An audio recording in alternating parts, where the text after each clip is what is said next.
Raw and Uncut with Cougs in Dubai, yeah? At Crypto Fight Night. We find ourselves at some rarefied atmospheres, don't we? The WBC Crypto title. No, it's the WBC Middle East title, isn't it? At super lightweight, is it?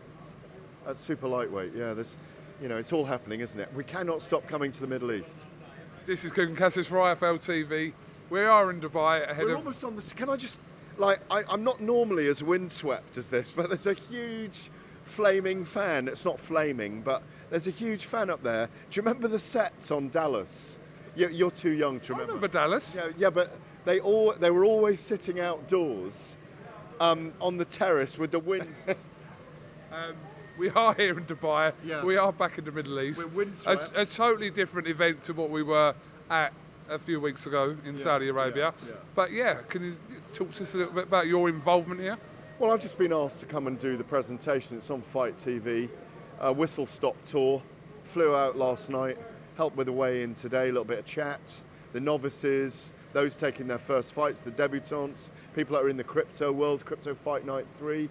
They've got intention to do these things. It's not like Misfits, but the crypto guys all want to fight each other. They're all rivals. And we've got 2 Chinese girls on the card. We've got a couple of belts.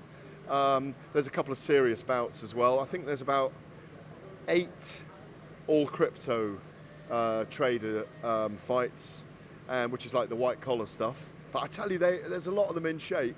And then we've got, I think, 7 or 8 pro fights as well. Again, some novices, some experienced guys, about 10 countries represented. And, great weigh-in by the pool over there at this place, Cavo, at Rami Dream Hotel. It's all based here. It's been a great couple of days so far.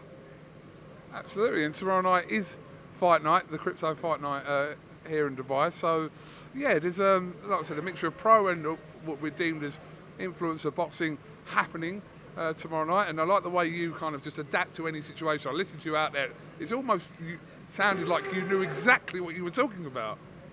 Well, hopefully I do. No, but what we are talking about is a milieu, an environment that we're familiar with, and many of these aren't. So it's getting a little bit out of them to get them talking at each other, because it's all in there. And we had a few, someone nearly got thrown in the pool, because the dais, the stage was right by the pool. There was a little bit of pushing and shoving in a couple of fights, but all the decorum was there. The WBC are here as well, representing. They're overarchingly representing it, which is good. So all these guys are being checked on weight and all those things. There's a lot of 4 2-minute rounds for a lot of the guys that aren't regulars, which I think is very sensible.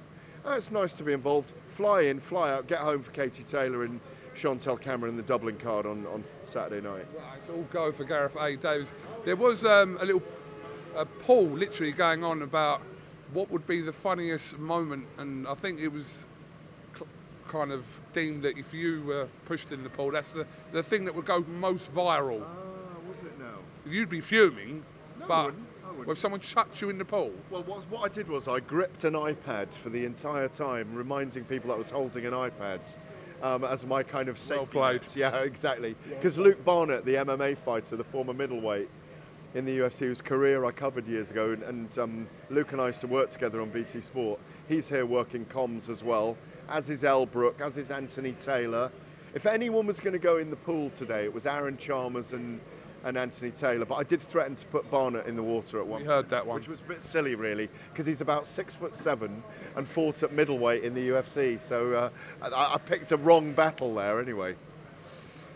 Okay, Gareth, obviously it's just like a brief catch-up, just a couple of things, obviously, over the last week. There's a lot going on back at home. I mean, obviously, we know you've spoken about this mammoth card happening in Saudi Arabia on the 23rd of December, which was, I mean, we heard from all the promoters involved how it was put together at kind of rapid speed. It makes you think, what does take so long when, things like that can be put together at pace. One thing, before I actually go on to that Saudi card, I knew this would happen. A little malfunction with the light, but we're working with what we have here at the professional outfit that is IFL TV. Gareth, I do want to ask your opinion about Manchester. Yep, come on in. No, that's fine. Come on in. Gareth's... Merci, madame. Je vous en prie, monsieur. Merci beaucoup. Yeah, adios. No, that's Spanish. No, yeah, sorry. Thank you. Gracias. That's Spanish as well, isn't it? Bonjour. Thank you. Gareth, I do want to ask your opinion on a much talked about interview that happened with Frank Warren and Adam Catterall after the Manchester show last weekend. Yeah, just your kind of general thoughts on that situation, which has obviously been addressed on TalkSport by Simon Jordan and Spencer Oliver, etc., etc. But yeah, someone that obviously, as a TalkSport colleague, obviously, what did you think about that situation with Frank and Adam? Well, it's just two people having it out, but I'm afraid I'm gagged on these issues because you know, I do work on TalkSport and I don't really want to put any more fire under you know, I don't want to add any more flames to the fire. I mean, I think Frank was obviously incensed about something and he wanted to talk to Adam and they had it out. It's as simple as that, you know. TalkSport have a problem at the moment with getting to Tyson Fury fights, so, you know, we're trying to repair the damage. But a lot of the things that Simon was saying was that he felt that it was almost an ambush on Adam Catterall to get him into that situation. Obviously, we were involved in that. I wasn't there myself. Obviously, Umar was there, kind of filming that situation. But yeah, Adam did it feel like that it was that kind of scenario where Adam didn't really kind of want to be there in that kind of position? Well, I wasn't there on Saturday night working the event, so I don't really know how it came about. Adam and Frank have had their disputes before. It's probably ended up clearing the air, if anything. Everyone's got lots of opinions at the moment. So, you know, TalkSport is a very resonant channel, and, you know, everyone's entitled to their opinions. And, you know, people are at loggerheads sometimes with their views, and all I can say is, I just want to talk for myself really, is that I've said consistently I thought the heavyweight division would eventually line up, and it has. And I think if there's one thing that's important not to do that I've learned over the long period of time, is not have knee-jerk reaction to things, you know. Frank and Adam, I'm sure, will get on. And they have before. They've had fallouts before and got on again. So, you know, I just want to make it clear that, you know, TalkSport is a huge platform for boxing. There's a great desire to cover the sport on the platform, and it's great to be involved with it.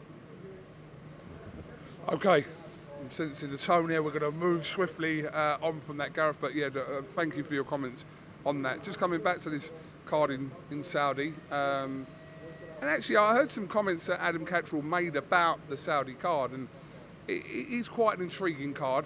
Maybe it's not the fights that we were all looking for in terms of Joshua and Wallin and Wilder and Parker, etc. But it's a very kind of, for that short space of time, a very intriguing card put together. I'm not going to say at the last minute because that's kind of disrespectful to say that, but to get all these kind of names onto one card, all these egos in a nice way, on one card, is, regardless of how much kind of money's involved, etc., it does still take a lot of work to do. The biggest heavyweight events are always about ego, money and timing.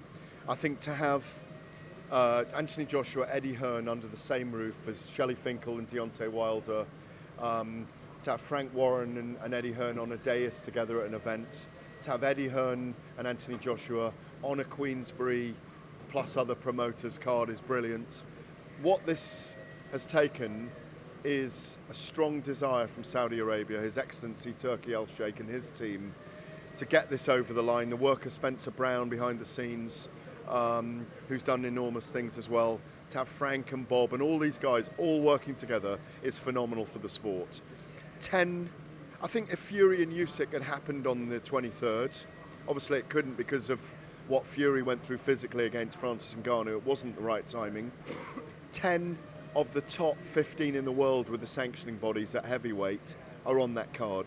You know, it's an extraordinary amassing of talent on the card. Jarrell Miller and Daniel Dubois, great jeopardy in that fight. Fireworks there's going to be. Joseph Parker, a former world champion, against Deontay Wilder. Otto Wallin, tricky southpaw for Anthony Joshua. And if those two do win, Wilder and Joshua. I'm sure we'll see them fight next year. There's loads of great fights on that card. Makhmudov's back on the card. Frank Sanchez we're going to see over there, which I think is terrific as well. I really like Ajit Kabayel's on there as well. I mean, there's so many names. The great thing is there's a willingness to get that division moving and out over in Saudi Arabia. I'm sure the February the 17th card is going to be even bigger because that's an enormous main event, the undisputed title. First time in 25 years it will be when those two fight after Lennox Lewis and Evander Holyfield in 1999. I think amazing things are happening in the heavyweight division. I see no negatives, even the fact that Wilder and Joshua aren't fighting each other straight away. Build it, and they will come. As they say, build it and they will come. I think it's tremendous for the sport, tremendous for heavyweight boxing, but I have said all along, talking to lots of people behind the scenes for months and months, that it was leading to this. It's all aligning for, I think, an amazing 2 years in the heavyweight division. They're all going to fight each other. We want to see Wilder against Joshua. We want to see Wilder against Usyk. We may well get 2 fights between Fury and Usyk. It wouldn't surprise me if the first one is a draw, by the way. Just wouldn't surprise me. It's going to be a tricky, technical chess match. And I think there are plans for more events in March and further on. So we're in for a great time.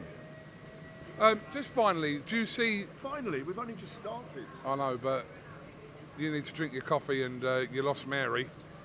And no, but Gareth, I look at it as like 4 potential fights need to happen for any prospects of this Tyson Fury. Possibly 5 fights need to happen. To finish the era? No, to bring up any possibility of Anthony Joshua and Tyson Fury possibly fighting. Okay. So if what's the route? So if we look at Joshua needs to beat Otto Wallin. Agreed. Wilder needs to beat Parker, first of all. Yep. Tyson Fury needs to beat Alexander Usyk twice. Maybe. Okay. Yep. And Joshua needs to beat Wilder. Yep. So there's 5 fights there. Yep. Look, which sounds insane. That needs to happen before any prospect, realistically, of a Joshua and Tyson Fury fight. Yeah, is that fair? Yeah, but we could get Wilder and we could get Joshua and Fury. Yeah. Okay. To get to that fight. Joshua needs to win 2. Fury needs to win 2. And then it happens. So that's a big ask. I think the dangerous fight for Joshua is Wilder. And I think the dangerous fight for Usyk is Fury. But I think, and I'm on record as saying, I think Wilder beats everyone else as well, apart from Fury. And who knows, we might get Fury and Wilder for a 4th time. I'd still watch that. I'd watch it. Yeah, exactly. Yeah, there's a lot of water to pass under the bridge. There's a lot of rounds to be fought. But everything's moving in the right direction. If we get an undisputed title, it's something we've wanted for the last 2 years. If we get Wilder against Joshua, we've waited almost 5 years for that fight since they properly started talking about it. I think it is going to happen. I think, like I say, I think there's 12 to 18 months, maybe 2 years of huge fights now. And when the heavyweight division is going in the right direction, everything else falls into place. What a year we're going to have. Bam Rodriguez and Sonny Edwards to finish the year. That's a great fight.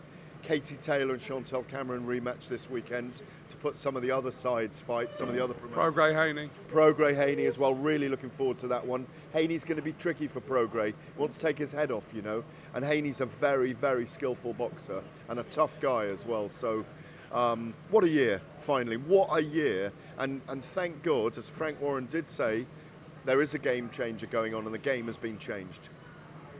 Boom. Boom. Gareth Davies, Davies, sorry. Is that Andrew?